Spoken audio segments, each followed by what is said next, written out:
What's good, guys? Welcome back to a brand new video. Today we have my week 4 NFL prediction. Last week we went 6 and 10, my worst week I've ever done doing these videos, but hopefully we bounce back this week. Hope you guys enjoyed the video. Make sure to like, subscribe, and let's get right into it. With my first game, we're going to have the Texans and the Jaguars. The Jaguars offense as recently has looked horrendous with Press Taylor and Trevor Lawrence leading them. I think the Texans defense should be able to suffocate them. I think obviously offensively the Texans have the edge as well. I'm gonna go Texans in this one. I'm gonna say 27 to the 27 to the Jaguars 13. I think the Texans will easily beat this Jaguars team. Next up we have the Colts and the Steelers. Right away, Anthony Richardson has not been looking great the first 3 games of the season. I have some questions about him, maybe some concerns as well. And I think if he's going to get his stats or his playing ability back up, it's not going to be against the Steelers defense. Mike Tomlin should be able to suffocate him, and I think overall the Steelers are going to take this game. I'm going to say 16 to 10. Obviously, the Steelers games can be low scoring, and I think 4-0 for the Steelers is extremely impressive. Also, sorry if I sound sick. I'm obviously a little congested, maybe. I don't even know what I have. Probably just a cold, but I'm not sure. Next game we have the Jets and the Broncos. Give me the Jets in this one. I think the defense should do enough to shut down Bo Nix. He had a pretty good game last week against the Buccaneers, and that Broncos defense also looked elite against the Buccaneers. But still, Bo Nix threw no touchdowns. I don't think he's going to throw a touchdown in this game either. I'm going to go the Jets in this one. I'm going to say 21 to actually, I'm gonna go a little bit of a weirder score. I'm gonna say 22, and I got the Broncos going 13. I think Aaron Rodgers is gonna do more than enough to beat this Broncos team. Next up, we have the Chiefs and the Chargers. If you didn't know, for the Chargers, one of the best tackles in this game, Joe Alt, their rookie tackle, is going to be out for this game. He sprained his knee or maybe his ankle. I can't really remember exactly what, but he's going to be out for the next couple of weeks. And then their star safety, Derwin James, has been suspended for one game. All signs are pointing to the Chiefs for this one, so I'm going to go ahead and take them. I'm going to say the Chiefs end up beating the Chargers with a score of 23 to 10. I love Jim Harbaugh. I think he's been doing a great job so far with this Chargers team. But when you face like a superpower like the Chiefs, while you're definitely shorthanded, it's not looking in your favor. Next up, we have maybe the worst game to watch this week. It's going to be the Browns and the Raiders. You can honestly go either side, but with that Browns defense and offensively for the Browns, having Amari Cooper and the Raiders just probably having no option to stop him, I'm going to go Browns in this one. I think they're going to do enough on both the offensive and defensive side of the ball. Give me the Browns 21 to 17. I also think it might be time for Devontae Adams to go ahead and look for a trade. Maybe potentially to the Saints, who knows? But next up, we have the Bills and the Ravens. In my opinion, through the first 3 weeks of the season, the Bills have been the best team in the NFL, both offensively and defensively. They've looked basically unstoppable. They absolutely manhandled the Jaguars. And for the Ravens, I think they had a really, really good bounce back week last week against the Cowboys. They started off really good. They ended the game a little bit shaky, giving the Cowboys way too many chances to win that game, but they still came out with the win. I'm going to go the Bills this one. I know that the Ravens are home, but I'm going to put my money on the Bills for this one. I'm going to say they win it. I think they're going to get in the 30s. I'm going to say Bills get 31 and the Ravens end up with 26. Should be a very fun game. The way this Bills team's running right now, it's going to be very hard to stop them. Next game, we have the Titans and the Dolphins. I'm going to go ahead and pick the Titans in this one. I also want to note that this is my third week in a row for picking this Titans team, and so far, I'm 0-2. Whether the Dolphins start Tyler Huntley, Skylar Thompson, it doesn't matter. None of those guys are going to be able to get the ball to Jalen Waddle and Tyreek Hill the way that Tua Tagovailoa was able to. So for that reason, give me the Titans. I'm obviously a little bit skeptical about this game because I feel like we could see a random game from maybe Tyler Huntley rushes for 80 yards, throws for 200 yards, and just kills his Titans defense. But give me the Titans. I'm going to say Titans score 20, and I'm going to say the Dolphins get to 9. I don't think any touchdowns are coming out of this game either. And I know NFL trades take a little while to develop. Like if someone asks or a star player asks for a trade, like not demands for a trade, but requests a trade, it could take a couple months. Maybe it could take even a year. If Tyreek Hill really is not happy with his situation right now in Miami with this Dolphins team, he's been on this team what? This is his third year, and for 3 years, Tua Tagovailoa has had a concussion. Maybe Tyreek Hill looks to try to get out of there. Maybe a contending team wants to add him. But most likely than not, that will not happen. Yes, he sticks with Tua Tagovailoa and his recovery process, but that might be something to sneakily look up on. Maybe Tyreek Hill wants out of Miami. But I'm going to go Titans in this one. I'm going to say Tyreek Hill stays with the Dolphins 20 to 9. Next up, we have the Bengals and the Panthers. I think this is the first week the Bengals finally get this game. If they don't, there's going to be a lot of questions surrounding this coach, this offense, especially that defense. Andy Dalton has the chance to do one of the funniest things we've seen in a long time, going back and beating his former team, which he was a multiple time Pro Bowler on.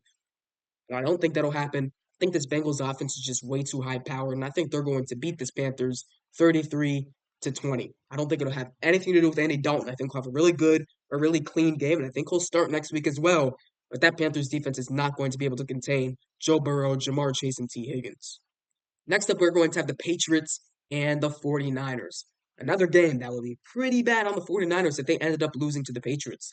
Last week, the 49ers, they got upset. They got kind of embarrassed against the Rams where they should not have lost that game. The Rams didn't have Puka Nacua. They didn't have Cooper Kupp and a couple defensive guys as well. I know the 49ers were without Deebo Samuel. They were without Christian McCaffrey, without George Kittle, and I think Trent Williams got hurt in that game as well. But there's really no excuse to lose that game. I mean, your offense was clicking. That defense was just giving up way too many opportunities to that lackluster Rams offense. The Patriots defense is solid, so I don't think the 49ers will drop a 30 piece on them, but I think they should easily win this game. I'm going to say weird score. I'm going to go, not 20. I'm going to go 19. Do I go higher than 19? No, I'm going to go 19. And I think the Patriots throw up a goose egg. I don't know. Maybe that's a hot take, but I think the 49ers will kill this Patriots team. Next up, we have the Cowboys and the Giants, and here is my game for upset of the week. Give me the Giants in this one. Last week I said if the Cowboys ended up losing back to back to the Ravens and the Giants, I could potentially see Mike McCarthy getting fired. But then I looked into it a little bit. Looking at this Cowboys schedule for the next couple of weeks, they play the Steelers. That team's undefeated right now. That should be a very hard game. After that, they play the Lions, one of the best teams in the NFL. And after that, they have the 49ers, a tough game, the Falcons, a tough game, Eagles, tough, Texans, tough. So if there's any time to fire their head coach, it's probably not going to be right before your toughest, 6 games on your schedule or back to back to back to back to back, 6 games on your schedule. So that for that reason, I don't think he'll get fired after this game potentially. But if that team really disappoints and gets up to that Commanders game where maybe I guess at like what would that be like week 11, that team's like 4-7 or 3-10, then maybe we get to see Mike McCarthy leave. But I'm gonna go the Giants in this one. I think they upset the Cowboys. I think Malik Neighbors is going to absolutely destroy Trayvon Diggs. Got the Giants in this one, 23-20. Next up, we're going to have the Vikings and the Packers. Whether or not Jordan Love comes back, I'm still going to go the Vikings in this one. They have looked like one of the best offenses in the league and have looked like one of the best defenses as well. And Brian Flores is doing an amazing job. Don't be surprised if in a year or two, Brian Flores ends up getting a head coaching job. Like I said, though, Malik Willis has been very solid for this Packers offense, so I don't think it'll be a blowout. And if Jordan Love comes back, which I kind of doubt he does, I still think that the Vikings will be able to take care of business. I think this will be a very fun game to watch, but at the end of the day, I'm going to go Vikings 24. I'm going to go Packers 23 or 27-23, Vikings over Packers. This one should be a good one. Next up, we have the Rams and the Bears. The way that Bears offense was looking at the end of last week, I think I'm going to head with them. Puka Nacua out, Cooper Kupp out. That offense is banged up and some pieces on that defense as well. So for that reason, I'm going to go the Bears.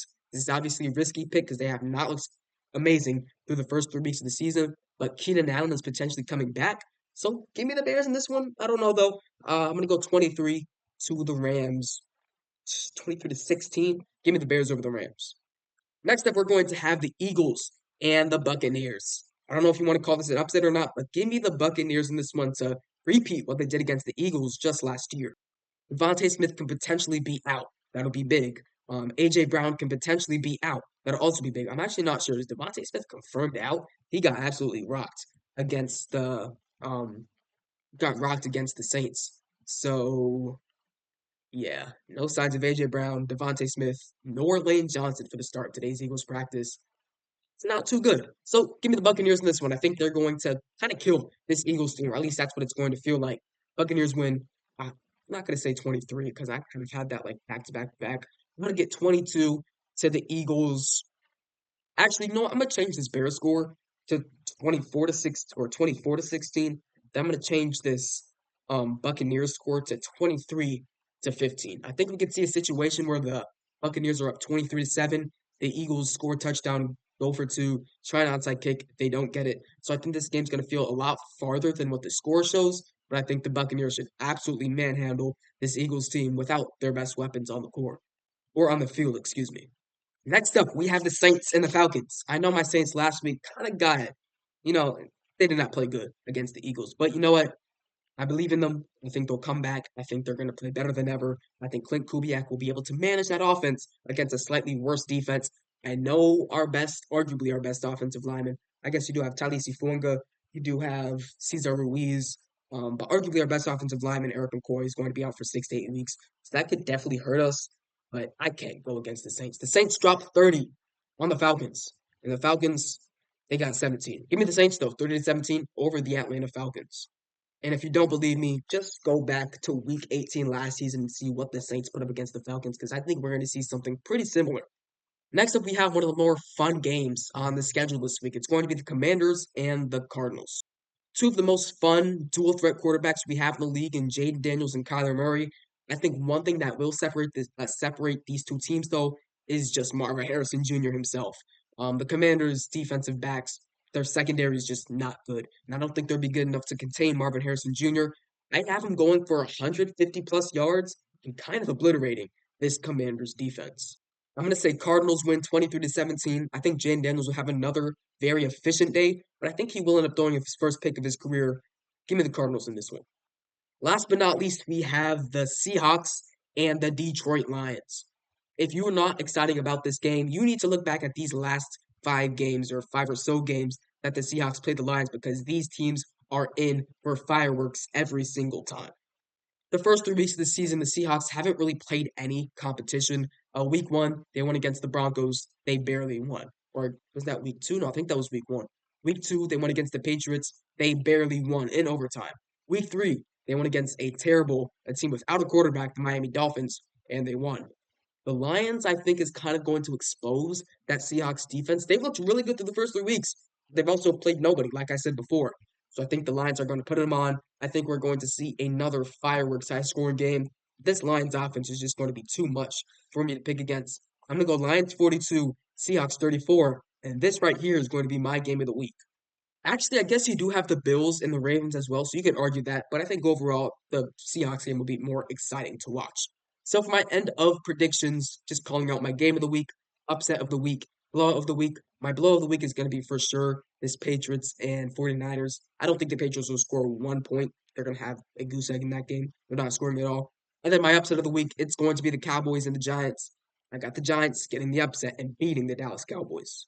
So here are the end of week 3 standings. On the AFC side of things, we have the Chiefs still at number 1. We have the Steelers there.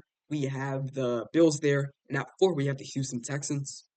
And then the NFC side of things, we got the Vikings leading off. They're looking absolutely elite. I guess for the first 4 weeks of the season, that's what I'm predicting. Second seed, we have the Saints.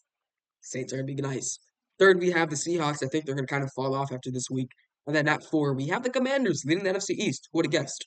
But that's going to be it for today. Hope you guys enjoyed. Make sure to like, subscribe, go into the description, and make sure to submit your video ideas, because I'm looking to do some video ideas. And I hope you guys enjoyed. See you guys next time. Peace.